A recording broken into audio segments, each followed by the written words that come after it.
సొంతంగా కారు లేదా బైక్ కొనుగోలు చేయాలనుకునే వారికి తెలంగాణ ప్రభుత్వం ఒక అదిరిపోయే తీపి కబురు అందించింది. వాహనదారులపై ఉన్న అదనపు భారానికి స్వస్తి పలుకుతూ రవాణా శాఖ మంత్రి పొన్నం ప్రభాకర్ ఒక సంచలన నిర్ణయాన్ని ప్రకటించారు.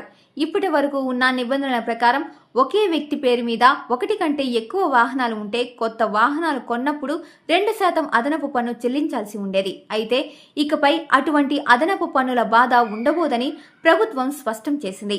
అసలు ఈ నిర్ణయం వెనుక ఉన్న కారణాలేంటి, దీనివల్ల సామాన్యులకు కలిగే లాభాలేంటో ఇప్పుడు వివరంగా తెలుసుకుందాం.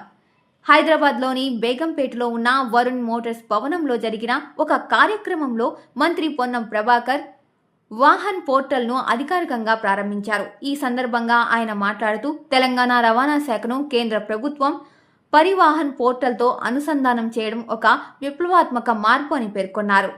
దీనివల్ల వాహన రిజిస్ట్రేషన్లు, లైసెన్స్ల జారీ వంటి సేవలు మరింత పారదర్శకంగా, వేగంగా అందుతాయి. ముఖ్యంగా 2016 నుండే ఈ పోర్టల్ అందుబాటులోకి వచ్చిన తెలంగాణ ఇప్పుడు దీనిని అడాప్ట్ చేసుకోవడం వల్ల వాహనాలకు సంబంధించిన అన్ని వివరాలు నేరుగా కేంద్ర మంత్రిత్వ శాఖ డేటాబేస్లోకి వెళ్తాయి. దీనివల్ల రాష్ట్ర సరిహద్దులు దాటిన వాహనాల వివరాలను ట్రాక్ చేయడం సులభతరం అవుతుంది. అంతేకాదు, ఈ 2% అదనపు పన్ను రద్దు నిర్ణయం వల్ల మధ్యతరగతి ప్రజలకు ₹1,000 ఆదా కానుంది.